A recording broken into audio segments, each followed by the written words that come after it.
Hello भाई लोग, आपका स्वागत है आपके चैनल पीसी फार्मा में।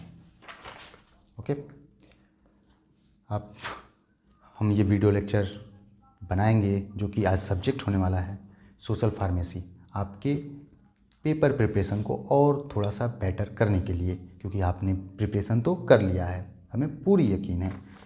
ओके, पूरी तरीके से आपने कर लिया होगा और ज़रूरी भी है भाई।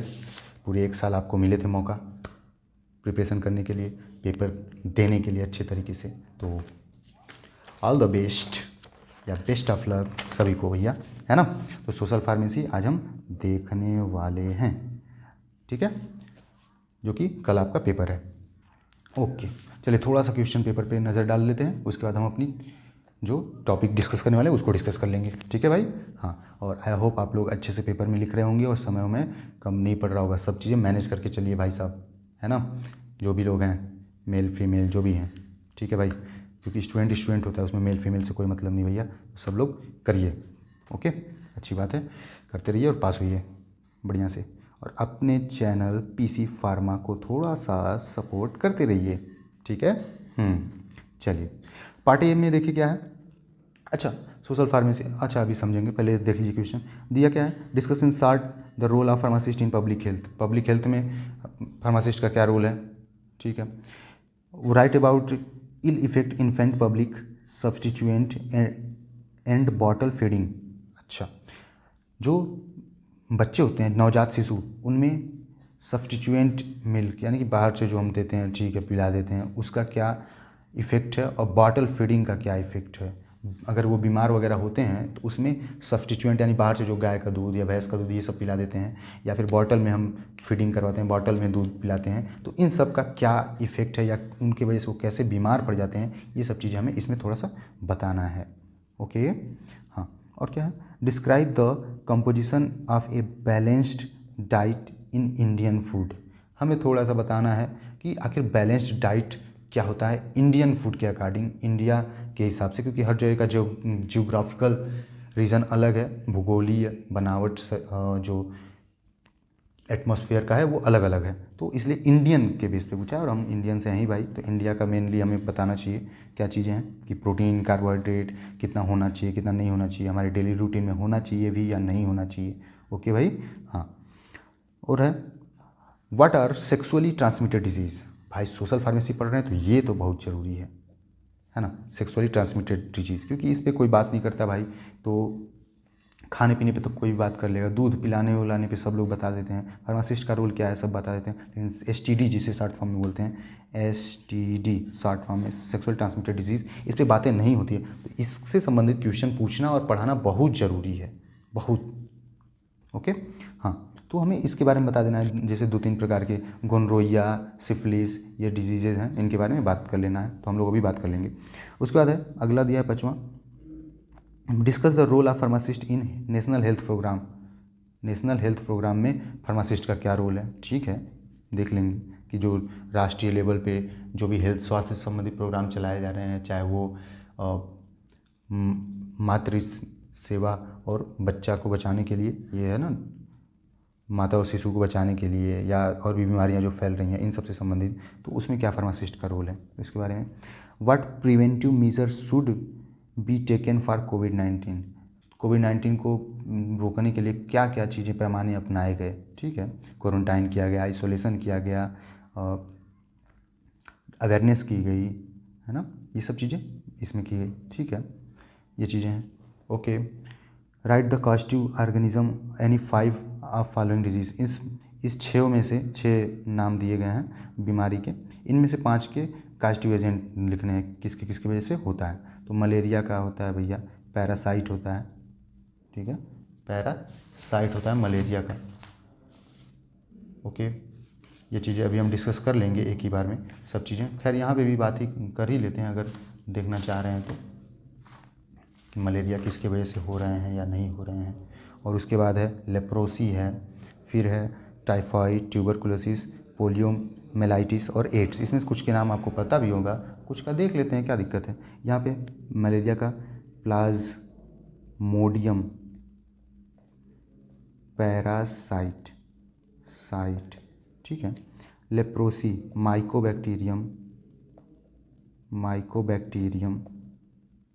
Leprae, okay. Typhoid, salmonella typhi, फिर ट्यूबरकुलोसिस, टीबी, है ना। टीबी के भी क्या है भाई, ये भी देख लीजिए। ट्यूबरकुलोसिस जो है होता है, इससे संबंधित बीमारी है ट्यूबरकुलोसिस, रिस्पायरेटरी सिस्टम से संबंधित बीमारी है ये, टीबी जिसे बोलते हैं आप। जो होता किसकी वजह से, माइकोबैक्टीरियम ट्यूबरकुलोसिस की वजह से होता है। माइकोबैक्टीरियम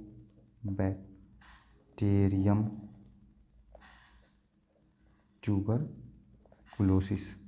जैसा कि मैंने एचएपी में बोला था कि लगभग 20 नंबर तक क्वेश्चन पेपर से ही क्वेश्चंस आएंगे, और सही भी बात है। इस 5 मैनोमीटर पूछा था, ये सब चीज़ें को बहुत सी ऐसी चीज़ें थी जो पहले वाले ही पोर्शन से उठा के कहीं ना कहीं पूछ दिया था, तो क्वेश्चन पेपर भी जानना जरूरी है। पोलियोमिलाइटिस क्या है भाई, ये पोलियो जो होता है उसी को पोलियोमिलाइटिस बोल देते हैं, तो वो किसकी वजह से होता है, पोलियो वायरस। अच्छा, कितना अच्छा होता है ना, जो सेम बीमारी सेम वायरस उसी टाइप का नाम रहता है। बहुत अच्छे साइंटिस्ट थे जो लोग खोज किए उसके बारे में, जो लोग डॉक्टर पढ़े, ये सब सेम नाम रख देते हैं। एड्स किसकी वजह से होता है, HIV, human immuno deficiency virus की वजह से होता है। तो ये नाम है इसके। ठीक है, नीचे आते हैं, फटाफट देखते जाइए। व्हाट इज़ सोशल फार्मेसी क्या है, ये भी डिस्कस कर लेंगे। व्हाट इज़ फूड पॉइजनिंग, ये क्या है, ये भी डिस्कस कर लेंगे। What do you mean by junk food, बहुत चल रहा है धड़ल्ले से, इस पर भी डिस्कस कर लेंगे। व्हाट इज़ मेल न्यूट्रिशन क्या होता है, ये भी डिस्कस कर लेंगे।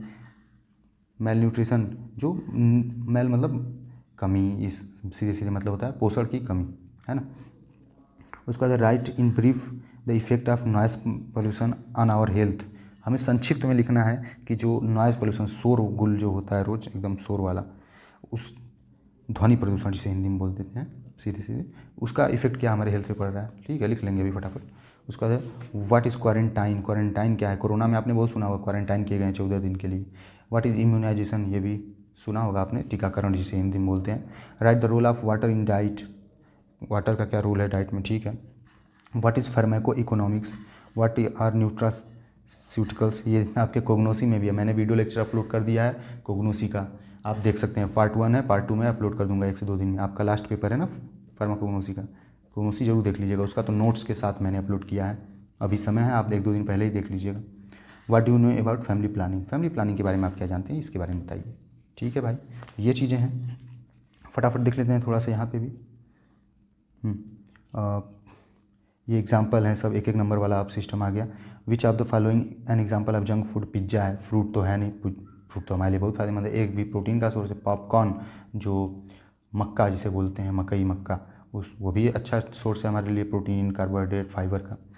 Deficiency of iron causes which of the following disease, iron की कमी से क्या हो सकता है, कौन सी बीमारी, तो हमारे साथ भैया आयरन का कमी से होता है, वो है anaemia.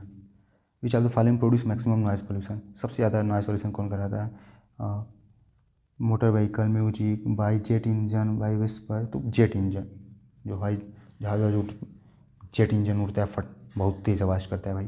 Which of the following is use to pesticide की तरह कौन यूज होता है, तो इसमें ये मेलेथियन यूज होता है, पाउडर की तरह होता है, छिड़काव किया जाता है। हो सकता जो गाँव से होंगे वो जानते होंगे, मेलेथियन, है ना। यूरिया तो आपको पता है, ये खाद की तरह फर्टिलाइजेशन, सोप हम लोग नहाने के लिए यूज़ करते हैं। इफेड्रीन, ये दवाई संबंधित यूज होता है, लेकिन पेस्टिसाइड जो कीड़ों को मारने का काम मेलेथियन करता है। उसके बाद which of the following contraceptive device used by male के द्वारा कंट्रासेप्टिव यानी कि प्रेगनेंसी ना हो ऐसी कौन सी चीज़ यूज की जाती है, तो भैया इसमें से डायफ्रेगम, मेलाडी, कॉपर टी, कंडोम यूज किया जाता है। ओके, इसमें से which of the following is not related to tobacco product, तंबाकू से संबंधित कौन सा नहीं है, पान मसाला, सिगरेट, खैनी, अल्कोहल पेय पदार्थ है, और तंबाकू जो है अक्सर कहीं ना कहीं खाने वाला या थूकने वाला, ये सब चीज़ें होती हैं तंबाकू से संबंधित। ठीक है, आप ये पढ़िए, प्रॉपर पढ़ लिया करिए। देखिए, which of the following is not related to tobacco product, तंबाकू से संबंधित कौन सी चीज़ नहीं है ना। Which of the following is a narcotic drug कौन सी है, नार्कोटिक ड्रग जो है मार्फिन है, नारकोटिक का मतलब होता है नशीली दवाई, तो ये मॉर्फिन है, ठीक है। उसके बाद है which one of the following water borne disease, पानी से संबंधित कौन सी बीमारी होती है? टिटनेस तो नहीं होती है, ग्वाइटर घेघा है, ट्यूबरकुलोसिस टीबी वाला वो भी नहीं होता, एमीबियोसिस ये होता है पानी से संबंधित, पानी अगर पोल्यूटेड है तो एमीबियोसिस हो सकता है। ओके, उसके बाद फिर आते हैं नीचे फिल इन द ब्लैंक्स में। ब्लैक पीपर इज एडल्ट्रेटेड बाय, जो काली मिर्च होती है, काली पीपर जो छोटी छोटी चाय में भी पड़ता है, तीखा तीखा लगता है, वो उसमें क्या मिलाया जाता है कि वो मिलावटी हो जाता है? एडल्ट्रेशन हम कोग्नोसी में पढ़े हुए हैं और जो मैंने वीडियो लेक्चर अपलोड किया उसमें मैंने बताया भी है अच्छे से, तो आप उसको देख लीजिएगा। तो आखिर क्या मिलाते हैं? तो इसमें ड्राई पपाया, ओह गलत हो गया भाई, पपाया सीड्स, अगर आप पपीता का पत्ता सूखा आप बीज काला काला होता है ये सूखा के अगर उसमें डाल दें तो मिर्च का काम तो नहीं करेगा, लेकिन हाँ आपका वज़न बढ़ाने का काम कर सकता है, उसी को एडल्ट्रेशन कहते हैं। Adulteration is a process of mixing similar looking substance in our actual product, जो हमारा सही वाला प्रोडक्ट है उसमें हूबहू दिखने वाली चीज़ें अगर मिला दी जाए तो उसी को एडल्ट्रेशन कह देते हैं, ठीक है। उसके बाद है the full form of IUD, full form बताना है तो इंट्रा यूटेराइन डिवाइस बोलते हैं आईयूडी को। उसके बाद एड्स का full form acquired immuno deficiency syndrome, ठीक है, देख लीजिए AC होता है, ACAQ acquired immuno deficiency syndrome, ठीक है भाई। उसके बाद the most commonly use chemical for artificial ripening, अच्छा हम जो आर्टिफिशियल राइपनिंग, राइप मतलब होता है पकाना, रा मतलब कच्चा मटेरियल, रा जैसे कच्चे पेड़ फल उल उसे रा बोल देते हैं, और राइपनिंग मतलब पकाना, राइप फ्रूट। तो हम मतलब ज़बरदस्ती पकाने के लिए, मतलब अभी सीज़न नहीं आया, जैसे आम का सीज़न इस समय चल रहा है तो बहुत बहुत समय पहले से 1-1.5 महीना पहले से 2 महीना पहले से ही बिक रहा है मार्केट में आम, तो क्या भैया अपने से पक रहे हैं? नहीं, उसमें मिलाया जाता है अलग अलग चीज़ें। तो कैल्शियम कार्बाइड आता है, ये मोस्टली मिलाया जाता है, कैल्शियम कार्बाइड जिसे हम जनरली कार्बाइड बोलते हैं, है ना। कैल्शियम कार्बाइड से ही फले मेन मुख्य रूप से कहीं ना कहीं पकाया जाता है। और भी एग्जाम्पल हैं इथाइलिन, ये सब चीज़ें हैं। The loudness of the noise is measured by, noise जो है नापा किस में जाता है? हर्ट्ज में नापा जाता है, हर्ट्ज में, हाँ ओके। ये सब चीज़ें हैं और जो भी चीज़ें हैं, ठीक है, ये सब चीज़ें आप थोड़ा सा देख लीजिएगा, वैसे भी हम अब आगे पढ़ लेते हैं क्या चीज़ें हैं हम, ओके। चलिए भाई देख लेते हैं, चलिए आते हैं सिलेबस पे फटाफट। टॉपिक जो भी मुझे लग रहा है कि समझाना चाहिए मैं समझा देता हूँ, और आप अब तक पढ़ चुके हैं, और ये ज़रूर आपके लिए, आपके पेपर के लिए ये वीडियो हेल्पफुल रहेगा, ये मुझे पूरा यकीन है, मुझे पूरा विश्वास है। तो भैया एक ही रिक्वेस्ट फिर भी आज भी है हमारा, ठीक है, क्या समझ गए कि नहीं? पेन और कॉपी लेके बैठ जाइए पेन और कॉपी लेके बैठ जाइए, क्योंकि आप शब्द जो लिखेंगे ना भाई बहुत हेल्पफुल रहेगा, सच्ची बता रहे हैं। और आपको लग भी रहा होगा जब से मैं 2-3 वीडियो बना चुका हूँ कि पेन कॉपी लेके बैठिए तो ज़रूर हेल्पफुल रहा होगा। चलिए कुछ चुनिंदा चीज़ों पे हम फोकस करते हैं इस सिलेबस में। आपका भाई चंदन जी जो है बताएंगे कुछ चीज़ें, तो उसको आप नोटिस करिए प्लीज़। चलिए देखते हैं। सोशल फार्मेसी पूछा भी था, नोट में पूछ दिया था।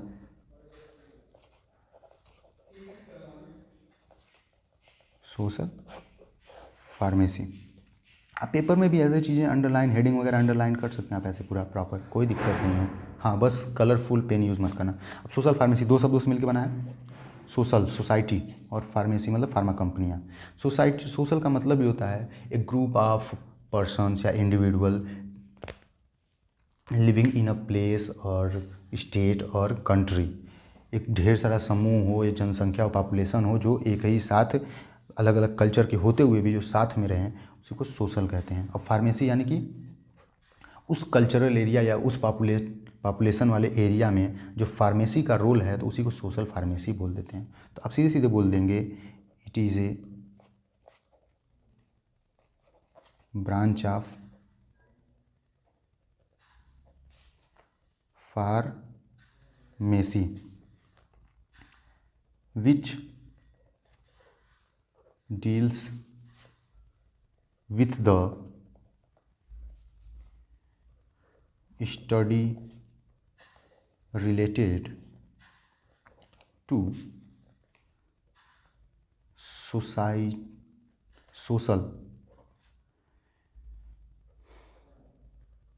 pharmacy aspect is known as social pharmacy. Pharmacy का एक ब्रांच है जो कि जिसमें हम पढ़ते हैं सोशल फार्मेसी से संबंधित सभी एस्पेक्ट, सोसाइटी से संबंधित जो भी फार्मा फील्ड की जो भी रोल है, दवाई देना, अवेयरनेस करवाना, यहाँ ब्रैकेट में आप लिख सकते हैं सोशल फार्मेसी, यानी कि फार्मेसी एस्पेक्ट, यानी कि यहीं पे awareness, health rate promotion is known as social pharmacy. ठीक भाई, धन्यवाद। ये चीज़ें हो गई है टॉपिक, है ना। ओके, ये मीन समझ जाइए बस। तो यानी कि अब हम इसमें पूरी इस चैप्टर में कहीं ना कहीं हम सोसाइटी के बारे में जानेंगे और सीधी सीधी इस चैप्टर या सिलेबस में पूरे सोसाइटी और फार्मेसी यानी कि दवाई के बारे में जानेंगे। समझ आ रही बात। सोसाइटी यानी कि आदमी, इंसान, उसका हेल्थ वगैरह प्रॉपर, ये सब चीज़ें कैसी है, कैसे क्या करना चाहिए, कैसे सावधानी बरतनी चाहिए, और उसमें क्या फार्मेसी का रोल है, फार्मासिस्ट का रोल होने वाला है, वो हम इस पूरे सिलेबस में समझने वाले हैं। ठीक, ओके, चलिए फटाफट करते हैं। अच्छा, जब समझने लगो तो भाई समय तो बहुत तेज़ी से भागता है, जिससे जल्दी जल्दी इसको स्पीड करके भगाया जा रहा हो। चलिए देखिए, तो स्कोप क्या होगा, डेफिनेशन हमने समझ लिया सोशल फार्मेसी का। स्कोप, अगर स्कोप देखा जाए, स्कोप क्या क्या होगा, नंबरिंग करके लिख डालेंगे, है ना। नंबरिंग करके हम लिख देंगे कि क्या क्या हो सकता है। Awareness spreading by this study, हम जागरूकता फैलेगा पूरी अच्छे तरीके से, ये सब चीज़ें हो सकता है ना। और सोशल फार्मेसी का ये भी होगा, हेल्थ रेट इंक्रीज होगा, हेल्थ रेट। ठीक है, उसके बाद है फिर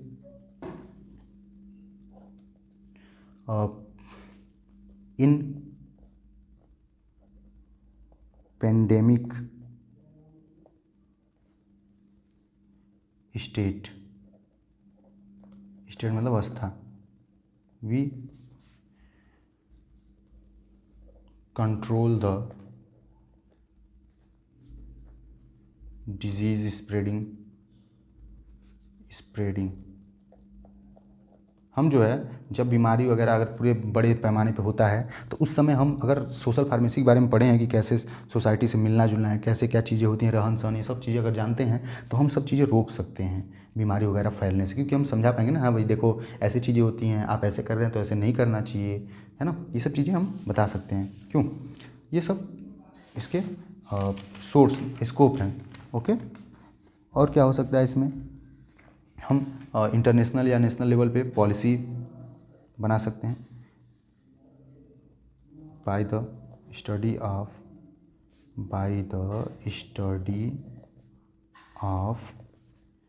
social pharmacy,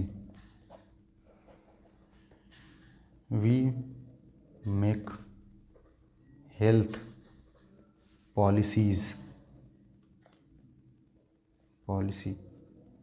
on national and international level.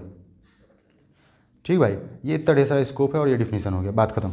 चलिए, हम जब स्वास्थ्य के बारे में प्रॉपर जानते रहेंगे तो देखते नहीं, कहते हैं कि बीमारी पड़ा तो फंडिंग लिया गया, ये पॉलिसी पास की गई, वैसे वैसे हेल्थ को सही करने के लिए, है ना। तो ये सब चीज़ें हम पॉलिसी पास कर सकते हैं। ठीक है, शार्ट नोट पूछ सकता है आपसे, तो ये चीज़ें ढिलाई नहीं भैया, ज़रूर लिख डालिएगा। अब देखिए, बस इसमें एक चीज़ ये समझ लीजिए कि फार्मासिस्ट का रोल बहुत बार पूछा था और ये हो फिर से पूछेगा, ये कंफर्म रही है 99%, क्योंकि फार्मेसी ही पढ़ रहे हैं और हमको अगर ये रोल ना पता रहे तो क्या मतलब है। तो इसलिए ये ज़रूर पूछेगा, ये कॉमन सेंस वाला पोर्शन है और ये एग्जामिनर ज़रूर आपसे पूछना चाहेगा। तो देख लेते हैं तो क्या क्या हो सकता है, आप खुद लिखते जाइए ना, मैं बोलते जा रहा हूँ क्या क्या हो सकता है। इसमें हो सकता है फार्मासिस्ट का रोल, कि वो पॉपुलेशन बेस्ड केयर, वो कितने पॉपुलेशन का केयर कर सकता है, कितनी जनसंख्या में अपनी चीज़ें फैला सकता है, अपनी सुविधाएं दे सकता है, ये सब चीज़ें हैं रोल फार्मासिस्ट का। ठीक है, रोल फार्मासिस्ट रोल। देखिए मैं प्रॉपर हेडिंग जब भी कर रहा हूँ तो अंडरलाइन कर रहा हूँ, तो आप भी ऐसे कर सकते हैं, है ना। ठीक है, कोई गलत नहीं है उसमें। पॉपुलेशन बेस्ड केयर कर सकते हैं pharmacist. Prevention of disease and medication safety भी कर सकते हैं, है ना। प्रिवेंशन मतलब रोकथाम, प्रिवेंशन ऑफ डिजीज़, ये रोकथाम कर सकते हैं बीमारी संबंधी। क्योंकि भाई देखो, अगर जब कोरोना ही फैला था, अभी कोरोना का आपके सिलेबस में भी मेंशन है कोरोना, और पेपर में भी पूछा है, तो उस समय क्या होता था, जो लोकल के लोग रहते तो वही तो कहीं ना कहीं बचाते थे, बताते थे कि भैया ऐसे करो, भैया ऐसे करो, ये दवाई खाओ, है ना। तो फार्मासिस्ट का ये भी रोल है, बीमारी से रोकथाम करवाता है या सोसाइटी में हमारे बताते हैं, अवेयरनेस फैलाते हैं। हेल्थ एजुकेशन को प्रमोट करेंगे, हेल्थ एजुकेशन इनको प्रमोट करेंगे ये भाई। ठीक है, क्योंकि इनको पता है सब चीज़ें, इन्होंने कहीं ना कहीं पढ़ी है थोड़ी बहुत, तो वो जानते हैं अवेयरनेस कैसे फैलाना है, क्या चीज़ें हैं। ये पब्लिक हेल्थ पॉलिसी के बारे में भी समझा सकते हैं लोगों को, पब्लिक हेल्थ पॉलिसी, कि आप ये चीज़ें करिए, ऐसे करिए, ये गवर्नमेंट के द्वारा पास किया गया है, फंड आप इसमें फ़ायदा उठा सकते हैं। आपको अगर किसी चीज़ से संबंधित दिक्कत है तो आप फॉर्म भरिए, आप ये क्लेरिफाई करिए कि आपको ये बीमारी है, तो आपको ये चीज़ें पॉलिसी के तहत फ़ायदा मिलेगा, है ना। तो पब्लिक हेल्थ पॉलिसीज़, अवेयरनेस, ऐसे पॉइंट वाइज एकदम लिखिएगा मस्त, लाइन बाय लाइन, एक लाइन छोड़ के, तो क्लियर आपका दिखेगा सब चीज़ें, है ना। ये चीज़ें हैं। और रिसर्च ट्रेनिंग अब कहेंगे भैया सोसाइटी में कौन सा रिसर्च होता है, कि लोगों का दवाई पे क्या इफ़ेक्ट, दवाई का लोगों पे क्या इफ़ेक्ट पड़ रहा है, ये सब चीज़ें जानना, दवाई कितने लोग खा रहे हैं तो कैसा साइड इफ़ेक्ट आ रहा है, क्या आ रहा है, ये होता है। मैगज़ीन वगैरह छपता है तो उसमें दवाई का भी ऐसे निकलता है कहीं ना कहीं कि ये चीज़ें हैं, ऐसे साइड इफ़ेक्ट्स आ रहे हैं वगैरह वगैरह। ठीक है भाई, ये ख़त्म। डिफिनीसन पढ़ लिया, सोशल फार्मेसी का स्कोप पढ़ लिया, और फार्मासिस्ट का रोल पढ़ लिया। अब हेल्थ, WHO के अनुसार हेल्थ, ये डिफिनीसन पूछ दिया था, हेल्थ क्या है, हेल्थ को क्या कहते हैं, तो ये समझ लेंगे हेल्थ क्या है। हेल्थ को सीधे बोलते हैं, health is a state of complete physical, mental and social well being, not merely an absence of disease. WHO के अनुसार, WHO वर्ल्ड हेल्थ ऑर्गेनाइजेशन, आप जानते हैं इसको, ठीक है ना, वर्ल्ड हेल्थ ऑर्गेनाइजेशन, है ना।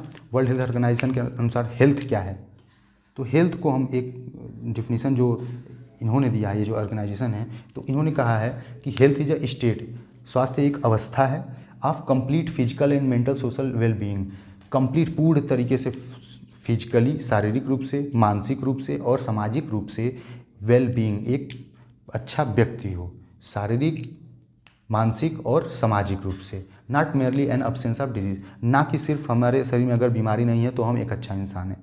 यानी WHO ये कहते हैं कि स्वस्थ वही व्यक्ति है जिसमें शारीरिक रूप से, मानसिक रूप से और सामाजिक रूप से उसकी प्रॉपर अच्छी व्यवस्था हो या स्थिति हो, उसी को हम हेल्थ बोलते हैं, स्वास्थ्य बोलते हैं।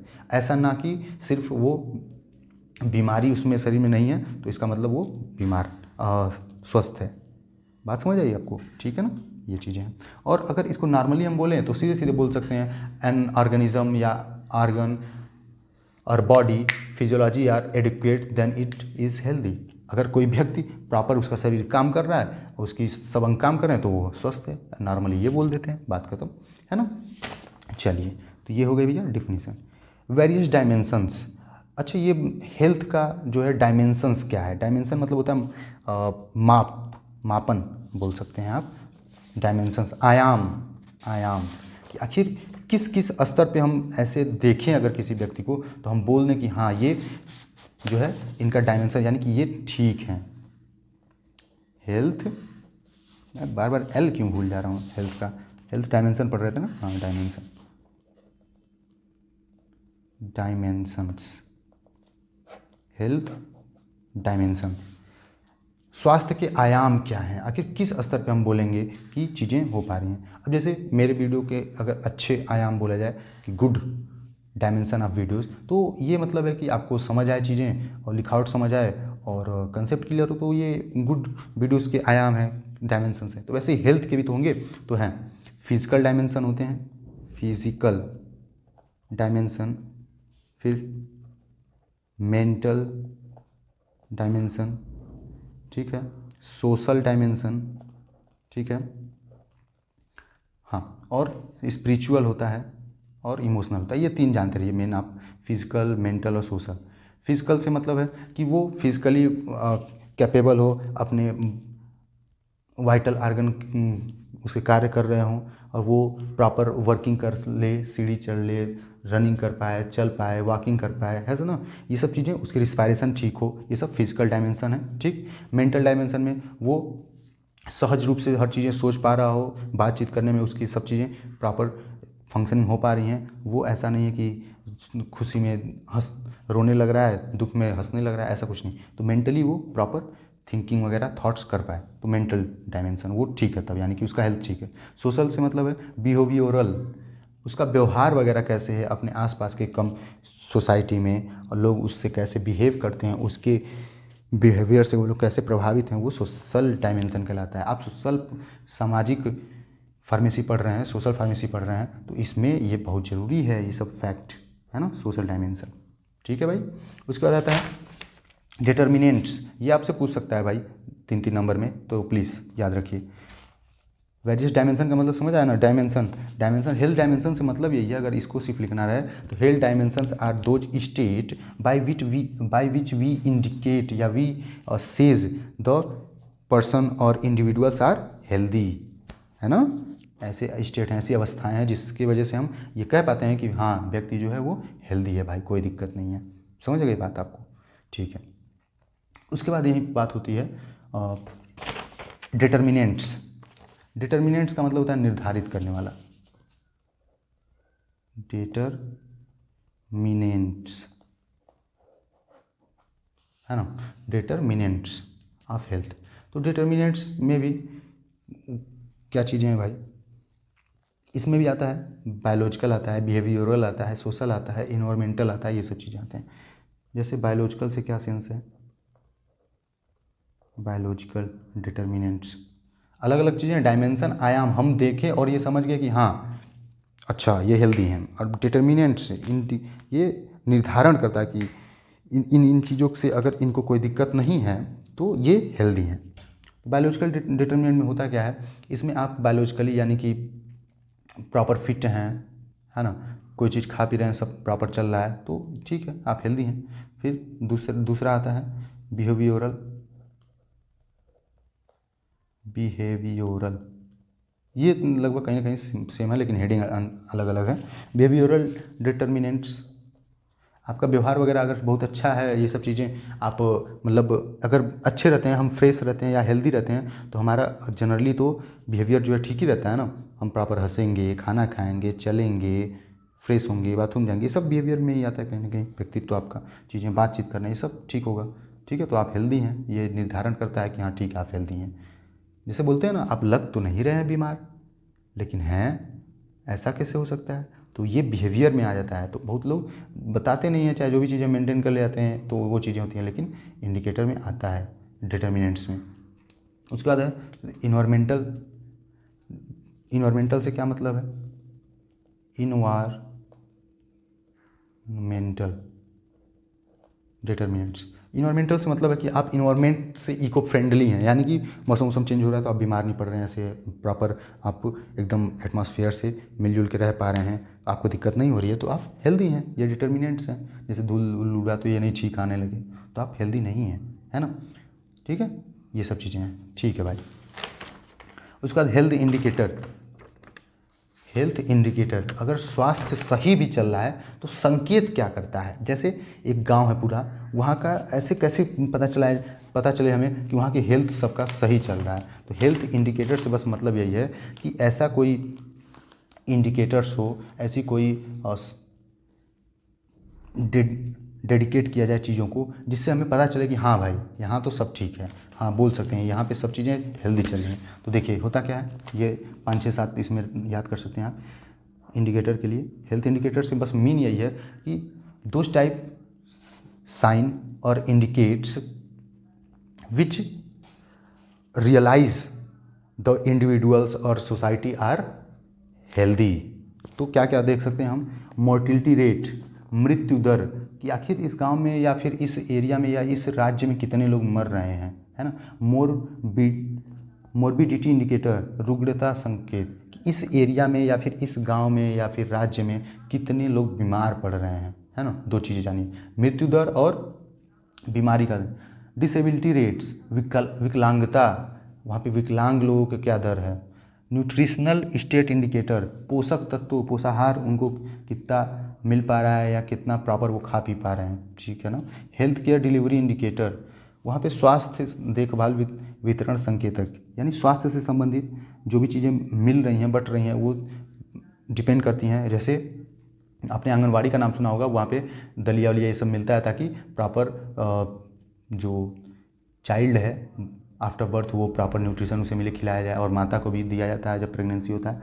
तो वहाँ पे अगर जैसा मेल न्यूट्रिशन एरिया रहेगा उस हिसाब से वहाँ पे पोषक तत्व तो बांटना पड़ेगा। तो इस पर भी डिपेंड करता है। यूटिलाइजेशन रेट, क्या क्या चीज़ें वहाँ पे उपयोग की जा रही है, उस मार्केट में क्या ज़्यादा खप रहा है या क्या दवाइयाँ या कैसे क्या चीज़ें हैं, तो उस पर भी हम देख सकते हैं, है ना। और indicator of social and mental health, सामाजिक और मानसिक हेल्थ वहाँ का कैसा है, ओके। जैसे अंधविश्वास में लोग फंसे हैं, ऐसे चीज़ें हों और वो बीमार वहाँ पड़ते जा रहे हैं, वहाँ की देख रहे हैं कि 60 साल एक एवरेज एज है तो लोग 85 में मरते जा रहे हैं। अंधविश्वास में लोग बीमारी से जूझ रहे हैं, इलाज करवाए नहीं, नहीं ये तो ऐसे ही है ना। तो ये सब चीज़ें इंडिकेटर है, संकेत, कि आखिर कैसे हम माने कि भाई ये एरिया हेल्थ के मामले में सब सही चल रहा है यहाँ पे, ठीक है भाई। और बस इतना, अब ये छोड़िए आप, इतना हमने पढ़ लिया, यहाँ तक पढ़ लिया। इसमें थोड़ा सा जान लेंगे public and private health system in India, national health mission. Public and private health system in India, public से मतलब है वही सरकारी वगैरह की बात हो रही है। तो पब्लिक, आपको पता है पब्लिक जो भी CSC या PSC है, इट इज़ वेरी हेल्पफुल। आप फटाफट बस ये नोट डाउन करते जाइए, सुनते जाइए चीज़ों को। हम लोग बस आज बूस्ट कर रहे हैं प्रिपरेशन को, हमारा तो यही हम लोगों का प्रयास है ना कि लास्ट मोमेंट में बस भैया PC फार्मा पे एक वीडियो अपलोड हो जाए, देख लिया जाए, थोड़ा सा इम्प्रूव हो जाए चीज़ें, है ना। देखिए पब्लिक से सेंस यही है, system, health system in India, कि many governmented organisation are situated in urban area और रूरल एरिया। अर्बन मतलब होता है भाई, अर्बन मतलब शहरी और रूरल मतलब ग्रामीण। तो many गवर्नमेंटेड organization are situated related to health like CSC PSC in the urban and rural area. It is very helpful, it is very effective because the all individuals is very well found benefits to related health and diseases condition, and also promote the child and maternal, माता से संबंधित, बच्चे और माता से संबंधित चीज़ें बढ़ाई जाती हैं, उन्हें समझाई जाती हैं, ठीक है भाई, ओके। ये सब चीज़ें हैं। And also the prior drug are available on the public health care system in India. वहाँ पे जो भी प्रायर चीज़ें जैसे OTC ड्रग, जैसे पैरासीटामॉल, पेट संबंधित दर्द, जनरल इन्फेक्शन वाले एजेंट, बोतल, ये सब चीज़ें कहीं ना कहीं उपलब्ध रहते हैं। और कंट्रासेप्टिव पिल्स, माला डी, ये सब, और नसबंदी भी फ्री में कराए जाते हैं, ये सब चीज़ें हैं। और कंट्रासेप्टिव में मेल के लिए कंडोम्स वगैरह उपलब्ध कराए जाते हैं। तो ये सब आते हैं public health system in India में। और प्राइवेट का बात क्या है, तो प्राइवेट भी भाई बहुत अच्छा रोल निभाता है, जाहिर सी बात है। आप स्पेशलाइजेशन या फिर जान रहे हो पॉपुलेशन इतना बढ़ रहा है, हेल्थ रेट डाउन, ये सब चीज़ें होते रह रही हैं, डाउन कहीं पे डाउन है, कहीं पे अच्छा है ना। तो प्राइवेट का the private institution of related to health in India is very well performed to increase the health rate in the our country। ठीक है, ये बहुत अच्छा रोल प्ले कर रहे हैं, बहुत अच्छा परफॉर्म कर रहे हैं प्रोग्रेस कराने में, हमारे हेल्थ रेट को बढ़ाने में, ये सब चीज़ें हैं ना। तो आप ये एकदम पॉइंट वाइज लिखते जाइए। अब प्राइवेट में ये भी आप चीज़ें लिख लेंगे कि हाँ the private health system is also convenient system, ये भी सुविधाजनक है, because here according to facility another many hospitals are available, according to degree, according to education, according to qualification, many doctors physicians are open the started the hospitals and treat well the diseases person। ठीक है, ये चीज़ें हैं। इसमें देखो theoretical portion है भाई, ऐसे चीज़ें आप लिख दीजिए, बात खत्म।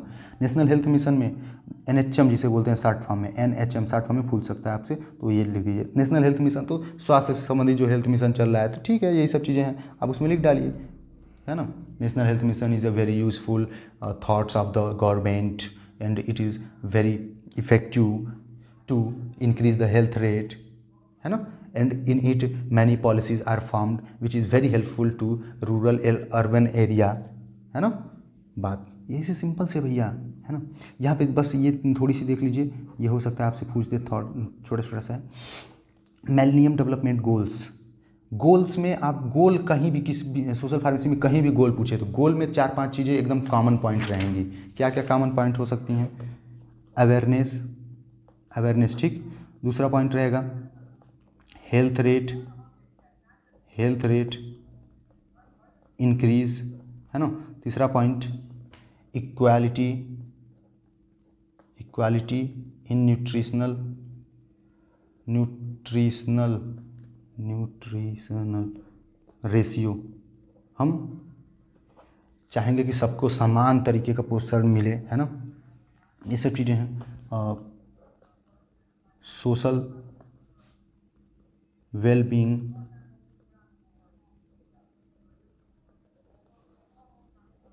डेवलपिंग, हम अच्छे लोगों को सोसाइटी के तौर पे डेवलप कर पाएँ, विकसित करवा पाएँ उनकी मानसिकता को, है ना। ये सब चीज़ें हैं, ठीक है।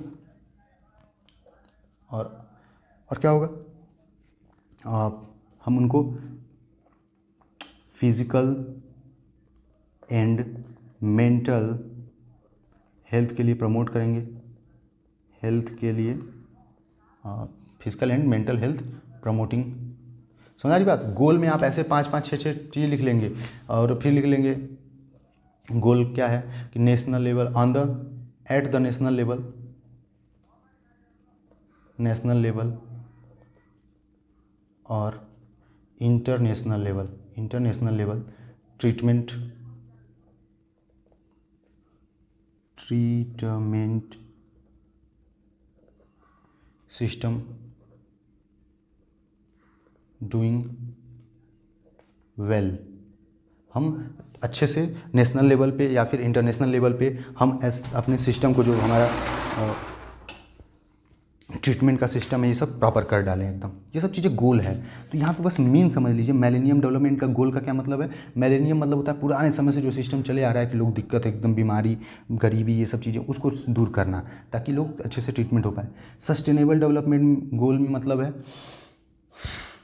सस्टेनेबल डेवलपमेंट गोल्स में स्तर, मतलब इसमें एकदम अच्छे से सबका हो पाए, तो वही गोल्स आप लिखेंगे, यही सब चीज़ें गोल्स, है ना। कॉमनली कहीं ना कहीं ये सब चीज़ें लिखी जा सकती हैं। 6-7 आपको बता दिया, अवेयरनेस, ये सब चीज़ें। FIP इसका शॉर्ट फुल फॉर्म पूछ सकता है आपसे भाई। FIP इसका फुल फॉर्म होता है इंटरनेशनल फार्मास्यूटिकल फेडरेशन। इंटरनेशनल, ये अब ये मत जाइए कि अरे भाई सर लेटर तो यहाँ लिखा है, आप बता रहे हैं यहाँ से, तो ऐसा ही है भाई, हमारे यहाँ ऐसा ही होता है। अब लिखा है तो पढ़ना ही पड़ेगा ना, क्यों, क्या कर सकते हैं। तो इंटरनेशनल फार्मास्यूटिकल फेडरेशन, तो इंटरनेशनल से मतलब समझ रहे हैं अंतर्राष्ट्रीय, यानी सब जुड़े उड़े हों, सब देश तो वगैरह पे वर्क हो। और फार्मास्यूटिकल से मतलब दवाई की बात हो रही है, यानी कि दवाई बनाने की बात हो रही है ना। तो फार्मास्यूटिकल समझ चुके हैं। और इंटरनेशनल, अब फेडरेशन से मतलब होता है जब ग्रुप में काम हो तो उसी को फेडरेशन बोल देते हैं। जैसे ढेर सारे देश मिलके कोरोना समय में खोज कर रहे थे, भाई कैसे भी करो हमारे जो पॉपुलेशन है वो बची रहे, हमारे जो पीपुल्स हैं वो बचे रहें, है ना। तो वही गोल्स क्या क्या हम करेंगे, तो रिसर्च करेंगे, इसी में रिसर्च वगैरह भी ऐड कर देंगे, रिसर्च ऑफ न्यू ड्रग्स है ना, ETC, ये सब चीज़ें हैं। ख़त्म, पहला चैप्टर ख़त्म। अब इसमें मैं थोड़ा थोड़ा बस बता दूंगा जो चीज़ें हैं, जो ज़रूरत लग रहा है मुझे, तो देख लीजिए। डेमोग्राफी छोड़िए, ये नहीं पूछेगा। फैमिली प्लानिंग समझ लीजिए, थोड़ी सी बात, फैमिली प्लानिंग पूछा भी था। फैमिली प्लानिंग जो है, फैमिली प्लानिंग का सीधे सीधे मीन होता है, the family planning is a condition और process which planned by the couples for better life and controlled birth rate. हम बेटर लाइफ और कंट्रोल्ड बर्थ रेट के बारे में उसमें प्लान करते हैं एक कपल्स, उसी को फैमिली प्लानिंग बोला जाता है। और उसको प्रमोट किया जाता है, बताया जाता है, ये सब चीज़ें जागरूकता फैलाना। क्योंकि अभी भी बहुत से लोग भैया पढ़े लिखे नहीं हैं, और जिसको पढ़ने का मौका भी मिल रहा है वो भी नहीं पढ़ता है। क्या ही होगा पढ़ के, अरे भैया क्या ही नहीं, क्या क्या हुआ है आप खुद देखिए। जो भी चीज़ें आप देख पा रहे हैं, इतनी ऊंची ऊंची खोज, इतनी चीज़ें हैं, मोबाइल चाहे कुछ भी ले लीजिए, हर एक चीज़ पढ़ाई की वजह से तो खोज हो पाई है। सारी बात आपको, तो पढ़ाई ज़रूरी है, तो इसलिए फैमिली प्लानिंग भी हमें जानना ज़रूरी है। क्योंकि भाई ये सोशल फार्मेसी पढ़ रहे हैं तो ये जानना ज़रूरी है हमारे लिए। सोशल फार्मेसी में तो प्लानिंग जो है 2-3 स्तर से होता है ना। उसी में देख लेते हैं प्लानिंग में क्या चीज़ें हैं भाई, थोड़ी सी बात कर लेंगे हम लोग यहीं पे। चलिए देख लेते हैं फैमिली प्लानिंग की बात क्या चीज़ दिया, बुक से डायरेक्ट देख लेते हैं थोड़ी सी चीज़ें। फैमिली प्लानिंग यहाँ पे देखिए, अब इसमें पॉइंट्स क्या क्या हो सकते हैं। To avoid unwanted birth, to bring about wanted birth, हम जितना चाहें उतना ही जन्म करेंगे या बच्चे पैदा करेंगे। Regulate the intervals between pregnancy, एक प्रसव के बाद एक गर्भावस्था के बाद कितने साल की गैप होनी चाहिए, लगभग 3 साल बोला जाता है मिनिमम, है ना। ये सब चीज़ें हम जान पाते हैं फैमिली प्लानिंग के अंतर्गत। स्कोप क्या है, प्रॉपर लिमिटेशन बर्थ हो जाएगा, एडवाइस ऑन स्टेरिलिटी, हम बाजपन वगैरह पे भी समझा पाएंगे कि कैसे क्या कमी हो रही है, तो क्या दिक्कत आ रही है। फिजियोलॉजी हमको पता है, जो भाई पढ़े हैं उनको पता है कि ऐसे ऐसी चीज़ें होती हैं। सेक्स एजुकेशन हम फैला पाएंगे फैमिली प्लानिंग के तहत, ये स्कोप है इसका, सब चीज़ें हम बता पाएंगे, बड़े लेवल पे काम कर पाएंगे, है ना। और अगर फैमिली प्लानिंग में ही जो अगर बोला जाए कि मेथड के बारे में जानना है तो थोड़ा सा मेथड समझ लेंगे बस, है ना।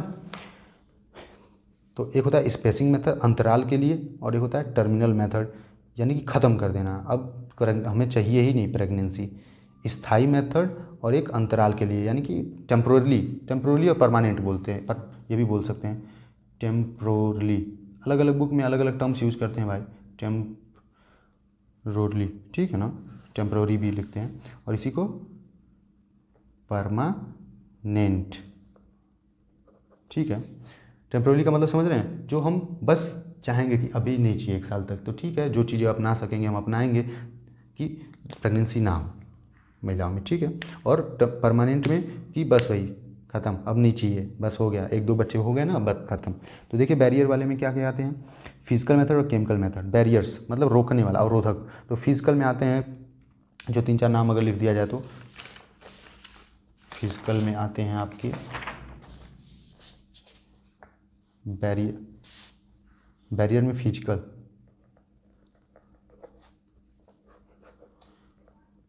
कंडोम्स आते हैं, है ना। और कंडोम्स में भी मेल एंड फीमेल, ठीक है। और क्या क्या आते हैं उसमें अगर देखा जाए तो डायाफ्राम आता है, एक डायाफ्राम बोलते हैं उसको, डायाफ्राम,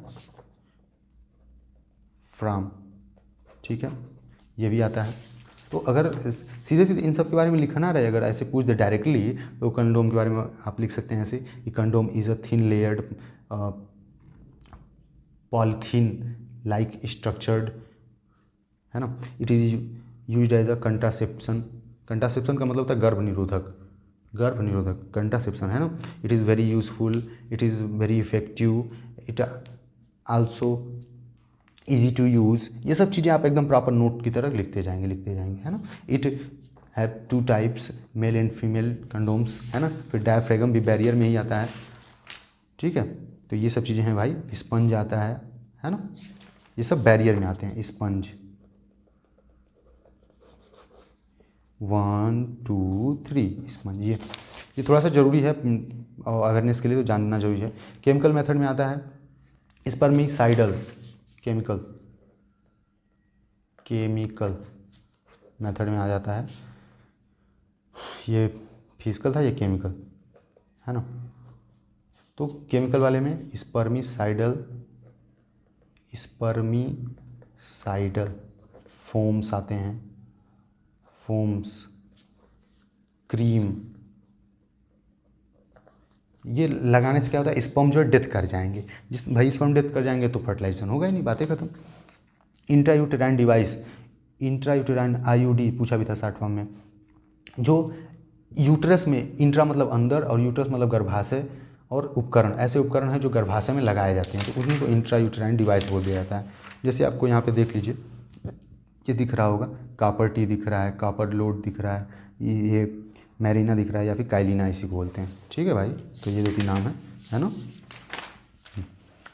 उसके बाद है उसी में हार्मोनल मेथड यानी कि ऐसे दवाइयाँ देंगे, कंट्रासेप्टिव पिल्स देंगे, जिसकी वजह से हार्मोन्स जो है बनेंगे ही नहीं, जो प्रोजेस्टेरॉन है, ये सब चीज़ें। तो जाहिर सी बात है, तब वहाँ पे ओवम बनेगा नहीं, और उसकी वजह से हमारा प्रेगनेंसी, जो महिलाओं में प्रेगनेंसी होती है, ये नहीं होगा।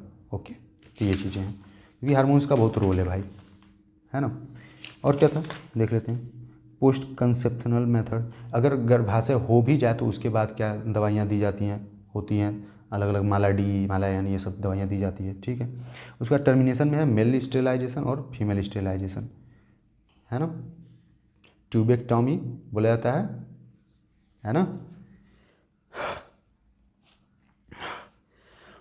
बहुत गर्मी है भाई साहब, उमस बहुत हो रही है ना।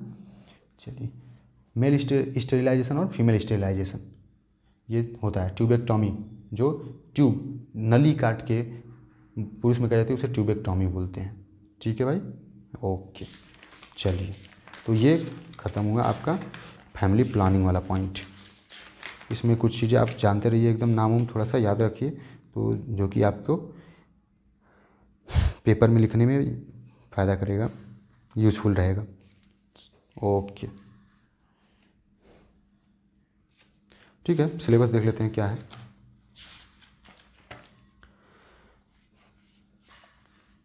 मदर एंड चाइल्ड हेल्थ, तो आप लिख ही सकते हैं मदर एंड चाइल्ड हेल्थ के बारे में। मदर मतलब माता का ध्यान रखना, अच्छे से प्रॉपर डाइटिंग लेना, प्रॉपर ट्रीटमेंट करवाना, प्रॉपर डायग्नोसिस करवाना एंड टेस्टिंग करवाना, ये सब चीज़ें हैं। चाइल्ड हेल्थ में भी वही चीज़ें याद आएंगी। इंपॉर्टेंस ऑफ ब्रेस्ट फीडिंग, ये बहुत ज़रूरी मैटर है, हो सकता है अवेयरनेस के लिए पूछ दे आपको, थोड़ी सी जान लीजिए। बहुत महत्व है ब्रेस्ट फीडिंग का। क्या क्या महत्व है? पहला पॉइंट, एंटीबॉडीज़ मिलता है बच्चे को, जो इन्फेंट है, नवजात शिशु। दूसरा पॉइंट, इमोशनल अटैचमेंट मम्मी और बेटे का हो पाता है, बच्चे का हो पाता है, और न्यूट्रिएंट्स प्रॉपर मिल पाते हैं, और प्रोटेक्ट फ्रॉम मैनी डिजीजेस, ठीक है। ये सब चीज़ें फ़ायदे हैं, इंपॉर्टेंस ऑफ ब्रेस्ट फीडिंग के महत्व। और भी है, माता खुद भी, पाँचवा पॉइंट जो है वो कैंसर, ब्रेस्ट कैंसर वगैरह से बच पाती है, ओके। और प्रॉपर हार्मोनल्स बैलेंस बना रहता है। और एक भी चीज़ होता है, अगर लैक्टेटिंग दुग्धपान कराया जाता है महिलाओं के द्वारा, तो उनके मेंस्ट्रुएशन भी रुक जाएंगे, क्योंकि हार्मोन्स थोड़ा सा प्रॉपर चीज़ें दूध प्रोडक्शन में ही जो प्रोलैक्टिन, ये सब चीज़ें हैं, यूज हो पाते हैं। तो इसलिए जो पिट्यूटरी ग्लैंड से निकलता है, ब्रेन में जो पाया जाता है, तो मेंस्ट्रुएशन भी बंद हो जाता है, ठीक है भाई। Ill effects of infant milk substituent and bottle feeding, अच्छा ये पूछा भी है, ill infant and bottle feeding. अगर बच्चे को सब्स्टिट्यूएंट यानी बाहर से दूध दिया जाता है, तो उसमें क्या क्या प्रभाव पड़ सकते हैं। इल मतलब बीमार पड़ना, ये सब चीज़ें संबंधित क्या हो सकता है, तो ये सब चीज़ें जानते रहिए। होता क्या है उसका, एक तो इमोशनली वो मम्मी से अपने दूर होगा, ठीक है। दूसरा पॉइंट, उसको प्रॉपर एंटीबॉडीज़ नहीं मिलेगा, है ना, जो अब भाई शरीर में बन रहा है हार्मोन्स वगैरह इन सब चीज़ों की वजह से, अलग अलग केमिकल रिएक्शंस की वजह से, वो चीज़ें अब थोड़ी बाहर से मिलेगा, ठीक है ना। बाहर का दूध थोड़ी जान रहा है कि अरे भाई ये तो बच्चा है, उसमें एंटीबॉडीज़ भी देना है इस टाइप के वगैरह वगैरह, है ना। तो इमोशनली एंटीबॉडीज़ और भी है, माँ को भी नुकसान होगा, कैंसर वगैरह होने के चांसेस रहेंगे, हार्मोनल इम्बैलेंस हो जाएगा माता को, और बच्चे को न्यूट्रिएंट्स की कमी भी हो सकती है, और बच्चे में आपको साइड इफ़ेक्ट्स भी दिख सकते हैं। बॉटल फीडिंग में ये भी ध्यान, उसके जो कंटेनर है जिसमें जिसका बॉटल बना हुआ है, उसके ट्रेस एलिमेंट्स बेबी के बॉडी में जा सकते हैं, जिससे वो नुकसान करेगा, है ना। एंड बॉटल फीडिंग का ये भी एक बहुत बड़ा साइड इफ़ेक्ट है, ये वो सफोकेशन हो सकता है बच्चे को। सफोकेशन मतलब घुटन, क्योंकि आप जब बॉटल अगर मुंह में दे देते हैं तो होता क्या है, वो कंटिन्यूअस ड्रॉपिंग हो सकता है, गिरे, तो जिसकी वजह से बच्चे का दूध से मुंह भर जाए, ऐसी दिक्कत हो सकती है। और जो जब वो निपल से नेचुरली पीता है अपने माता के स्तन से, तो वहाँ पे उसको प्रेस करना पड़ता है, ऐसे खींचना पड़ता है, तो फिर निकलता है। तो ये चीज़ें हैं। हाँ, थोड़ा सा वैक्सीन के बारे में जान लीजिए। तो vaccine is a inactive form of caustic agent. Vaccine जो है इनेक्टिव फॉर्म होता है कास्टिव एजेंट का, जिसकी वजह से बीमारी हमें हो रही है उसी का इनेक्टिव फॉर्म होता है vaccine. Types of immunity, immunity दो प्रकार के होते हैं। टाइप्स ऑफ इम्यूनिटी, है ना, two type, passive and active. Passive और एक्टिव में अंतर क्या है समझ लीजिए फटाफट। एक्टिव जो है ये हमारे शरीर में हरदम से होता है, it present in our body या it developed in our body is known as active immunity by birth या after birth. But passive, passive immunity क्या होता है, it developed by the body after artificial help, या बाहरी चीज़ों से जब हम वैक्सीन वगैरह, by the help of vaccine, ये सब चीज़ों के द्वारा बाहर से जब हम चीज़ें देते हैं तो पैसिव वाला होता है। तो एक्टिव मतलब जो हमारे नेचुरल है बॉडी में, और पैसिव यानी आर्टिफिशियल, बाहर से कहीं ना कहीं हम प्रमोट कर रहे हैं, तो वो पैसिव है, ठीक है भाई। इम्यूनाइजेशन क्या है? इम्यूनाइजेशन, टीकाकरण, द प्रोसेस ऑफ वैक्सीनेशन या immune booster program is known as immunization. Immunization is a process of improving the immunity, सीधे सीधे समझिए, उसी को इम्यूनाइजेशन बोलते हैं, ठीक है भाई, बात खत्म।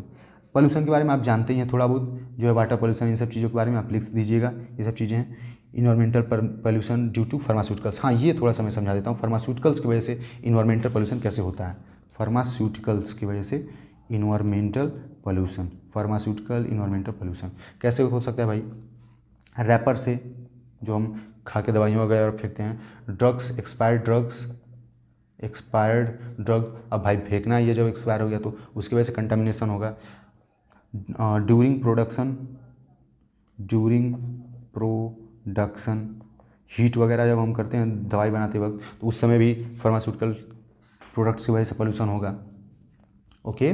और डिस्पोजल, जो भी चीज़ें यूज़ करने के बाद फेंकते हैं, इंजेक्शन वगैरह है, उसकी वजह से। कॉटन रुई वगैरह, पट्टी, बैंडेज, ये सब यूज फेंकते हैं, तो उसकी वजह से हमारे इन्वायरमेंट में क्या है, पोल्यूशन फैल रहा है फार्मास्यूटिकल की वजह से, ये सब चीज़ें भी है, ठीक है। वाटर पोल्यूशन, ये सब चीज़ें आप थोड़ा बहुत जानते हैं तो आप लिख दीजिएगा। पोल्यूशन से सीधे सीधे मतलब है अनवांटेड या अनडिजायर्ड पार्टिकल्स या substance are come in our atmosphere. A particular बात हो रही है वाटर की, तो in water in large quantity then is known as water pollution. ऐसे ऐसे चीज़ें आप लिख सकते हैं, है ना। उसके बाद ये बात ख़त्म। यहाँ पे psychological miss use, reproductive suicidal behaviours, ये सब चीज़ें छोड़िए, इसको कोई दिक्कत नहीं है। हाँ, थोड़ा सा आज देख लेते हैं nutrition and health. Nutrition and health, ठीक है भाई, देख लेते हैं ये क्या कहना चाह रहे हैं। हम लोग पहुँच चुके हैं चैप्टर नंबर 7 पे, पोषण और स्वास्थ्य, ठीक है। हम पोषक तत्व यानी खाना पीना अच्छा प्रॉपर खाते हैं और स्वास्थ्य से क्या संबंधित बात हो रही है। तो बेसिक न्यूट्रिएंट्स, तो न्यूट्रिशन, मैक्रो न्यूट्रिशन और माइक्रो न्यूट्रिशन। न्यूट्रिशन से मतलब क्या होता है, न्यूट्रिशन का मतलब यही है, न्यूट्रिएंट की बात नहीं हो रही, न्यूट्रिशन पोषण, पोषक मतलब जिसमें से खाएंगे तो हमें पोषक तत्व तो मिलेंगे, और न्यूट्रिशन मतलब जो दे रहा है। तो न्यूट्रिशन का मतलब है व्हेन वी इंजेस्ट या ईट द फूड्स और ड्रग्स और अदर सब्सटेंसेस या nutraceuticals, then it digested and utilized and help in the performing our proper body organs functioning is known as nutrition। या सिंपली आप बोल सकते हैं nutritions are those agents which are found in our food या nutraceuticals which is necessary for our body। ठीक है, macronutrients और micronutrients. Macro मतलब बड़ा और माइक्रो मतलब छोटा या कम। मैक्रोन्यूट्रिएंट्स क्या है, मैक्रो यानी जो ज़्यादा हमारे शरीर को ज़रूरत है ज़्यादा मात्रा में, जैसे मैक्रो मतलब ज़्यादा, तो क्या क्या ज़्यादा ज़रूरत है भैया, प्रोटीन।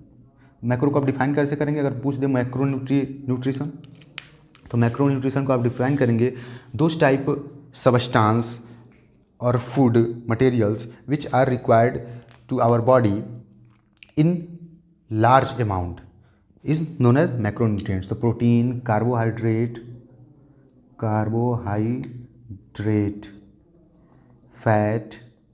फैट्स etc है ना। माइक्रो में क्या होगा, अब माइक्रो को भी डिफाइन करना रहेगा, तो micronutrients are those type nutrients which are required in less amount of our body functioning, तो उसे माइक्रो न्यूट्रिएंट्स बोल देंगे। ये क्या क्या होते हैं, मिनरल्स होते हैं एंड साल्ट्स होते हैं, विटामिन्स होते हैं, ये सब चीज़ें। ठीक है भाई, हाँ ओके। यहाँ पे importance of water and fibre diet, तो वाटर का इंपॉर्टेंस आप जानते हो इलेक्ट्रोलाइट मेंटेन करने में, for our cell division, for maintaining the dehydration, है ना, ये चीज़ें हैं। ओके,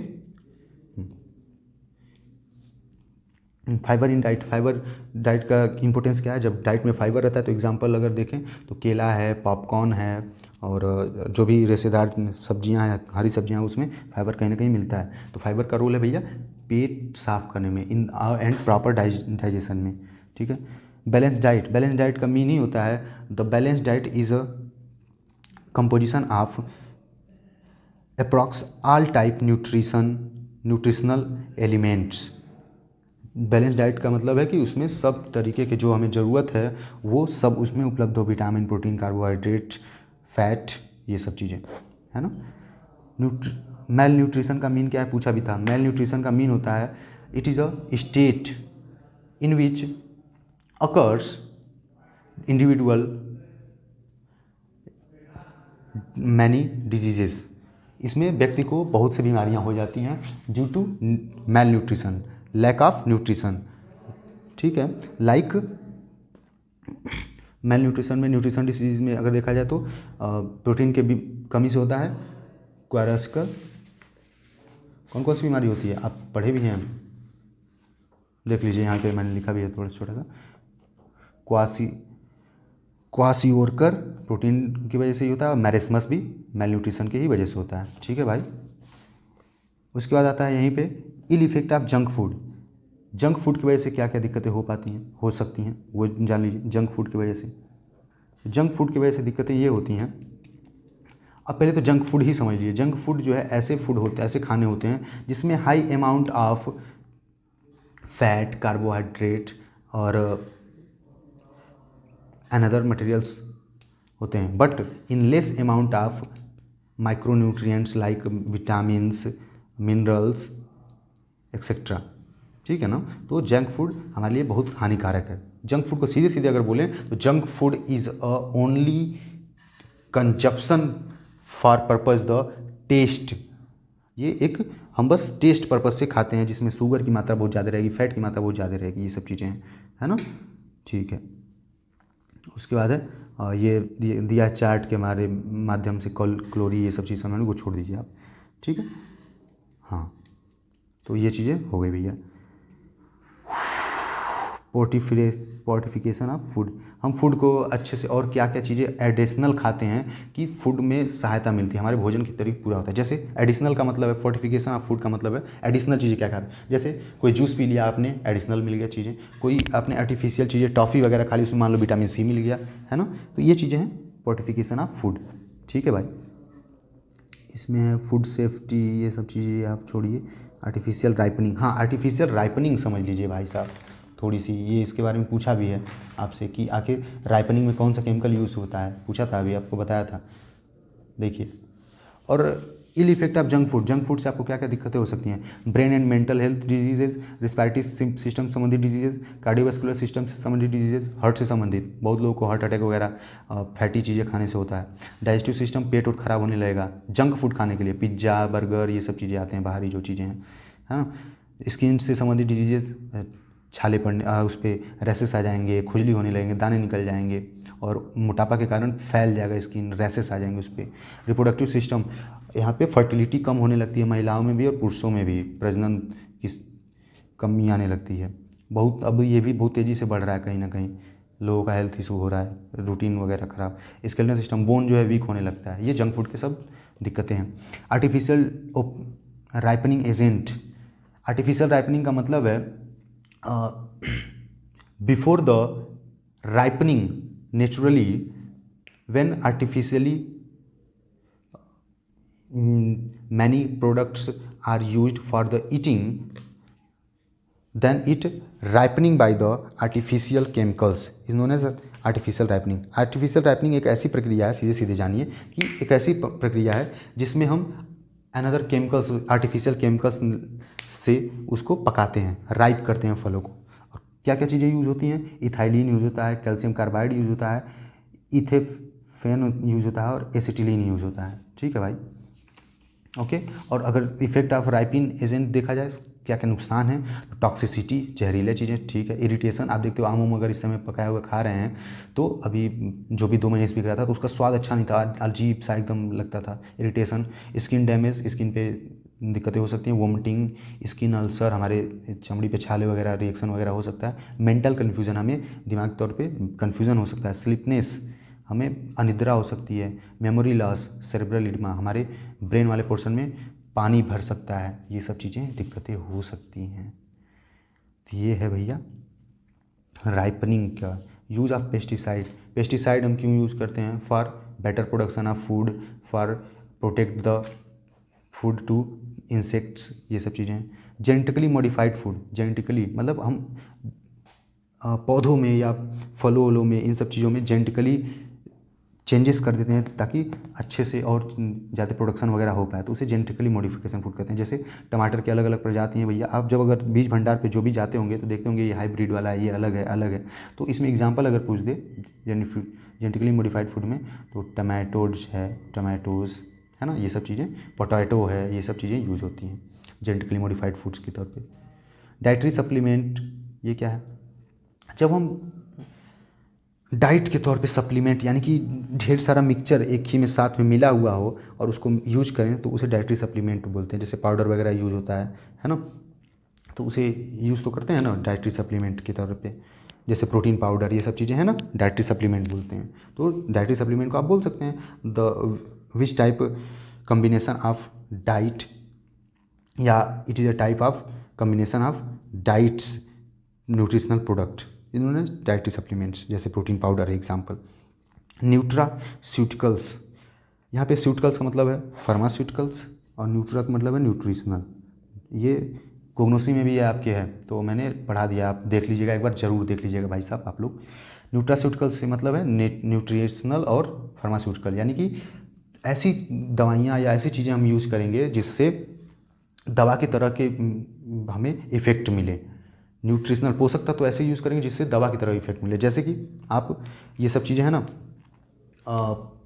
टमाटो में लाइकोपीन पाया जाता है, ओके, आलमंड ऑयल में विटामिन ई पाया जाता है, टोकोफेरॉल, ये सब चीज़ें अगर हम खाएंगे, आलमंड, बादाम और टमाटोज़, ये सब चीज़ें, तो हमें सब विटामिन्स मिलेंगे जो कि हमारे शरीर में तरह तरह की बीमारियों को रोकने का काम करते हैं। और यहीं पे थोड़े से ये चीज़ें फूड सप्लीमेंट, जब ढेर सारे खाना ऐसा हम खाएं कि जिसमें सब चीज़ें मिले तो उसमें फूड सप्लीमेंट बोल देंगे। ओके। और यहीं पे ड्रग फूड इंटरेक्शन ये समझिए, ड्रग फूड इंटरेक्शन, ड्रग मतलब दवाई, फूड मतलब भोजन, और इंटरेक्शन मतलब होता है कहीं ना कहीं रिएक्शन की बात हो रही है। तो दवाई और फूड का रिएक्शन कभी कभी ऐसी चीज़ें होती हैं कि हम दवाई खाते हैं और उसका नुकसान हमें देखने को मिलता है, तो उसी को ड्रग फूड रिएक्शन बोलते हैं। तो सीधे सीधे बोल देंगे when drug and food are used then any unfavourable condition are shown is known as drug food interaction. Like example अगर बोलें तो टेट्रासाइक्लिन एक एंटीबायोटिक है जो इन्फेक्शन वगैरह को ठीक करने के लिए यूज़ होता है, जैसे मेनिंजाइटिस हो गया, सेक्सुअल डिजीज़ में भी कहीं ना कहीं यूज़ होता है ये सब चीज़ें। तो इसको अगर हम दूध के साथ लेंगे ना तो भैया दूध के साथ ये जाके जुड़ जाएगा, थक्का जमा लेगा, इसे दूध को पचने ही नहीं देगा, ऐसी चीज़ें तो बहुत नुकसान है भैया, दिक्कत होगा, अपच हो जाए, उल्टी होने लगे, ये सब दिक्कतें हो जाए, ना दवाई ही काम करेगा ना दूध ही काम करेगा। तो इसी को बोलते हैं ड्रग फूड इंटरेक्शन। ड्रग ये हो गया, ये फूड हो गया, और इंटरेक्शन इन दोनों ने किया है और नुकसान होने लगा, दिक्कत। यहीं पे ये बातें थोड़ा समझ लीजिए। पूछ सकता है आपसे डिफिशियंसी, विटामिन डिफिशियंसी। तो डिफिशियंसी क्या हो सकता है? विटामिन ए से आपको पता है, जिसका रेटिनॉल नाम है ना, विटामिन ए। इससे होता है night blindness, night blindness. Vitamin B जिसे राइबोफ्लेविन बोलते हैं केमिकल नेम, इससे बेरी बेरी होता है, बेरी बेरी, ठीक है। विटामिन सी, इससे स्कर्वी होता है, स्कर्वी, ठीक है। विटामिन डी, इससे क्या होता है? रिकेट्स होता है, रिकेट्स। विटामिन ई, इससे कहीं ना कहीं इनफर्टिलिटी बोला जाता है, इनफर्टिलिटी यानी जन्म दर कम होता है, ये सब चीज़ें। और हेयर फॉल ये सब चीज़ें होती हैं। और विटामिन के जिसको नेफ्थोक्विनोन बोलते हैं, और इसको टोकोफेरॉल बोलते हैं, और डी को कैल्सीफेरॉल, सी को क्या बोलते हैं? एस्कॉर्बिक एसिड बोलते हैं। विटामिन के, नेफ्थोक्विनोन, ये इनरोल द ब्लड क्लॉटिंग में मदद करता है, थक्का जमाने में खून को, है ना। तो ये सब चीज़ें विटामिन के बारे में था। चलो भैया अभी थोड़ा सा इसको आप पढ़ डालिए और फटाफट उसके बाद मैं एक नेक्स्ट लेक्चर वीडियो में बस 20 मिनट का और बचेगा, ये थोड़ा सा बस मैं चैप्टर 4 जो है कवर कर दूंगा, इसको ज़रूर पढ़ लीजिएगा। तो प्लीज़ आप इसके बाद आप ये चीज़ें देख लीजिएगा, ठीक है ना। तो okay, bye bye, take care. आप इसको पढ़ डालिए और प्लीज़ शेयर वगैरह थोड़ा सा कर डालिए अपने फार्मासिस्ट चंदन जी के इस वीडियो लेक्चर को, ताकि हम थोड़ा सा उत्साहित होकर और काम अच्छे से करते रहें, ठीक है भाई लोग ना। तो सोशल फार्मेसी के लिए ऑल द बेस्ट। ओके, ठीक है भाई, बाय बाय, टेक केयर। मैं अभी नेक्स्ट वीडियो आधे घंटे में मुश्किल से अपलोड कर दूंगा, आप लोग उसको भी ज़रूर देख लीजिएगा एक बार। Okay, bye bye, take care.